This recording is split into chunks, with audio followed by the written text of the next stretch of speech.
గంగమ్మ కృష్ణమ్మకు చెప్పమ్మ కష్టం కలిగించొద్దని, యమునకు చెప్పమ్మ సాయమునకు వెనకాడొద్దని,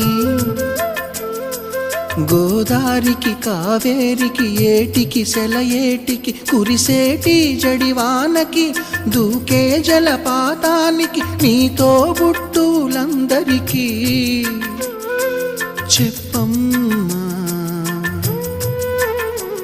మా గంగమ్మ. జీవనదివిగా ఒక మోక్షనిధివిగా పండ్లు పూలు పసుపుల పారాణి రాణిగా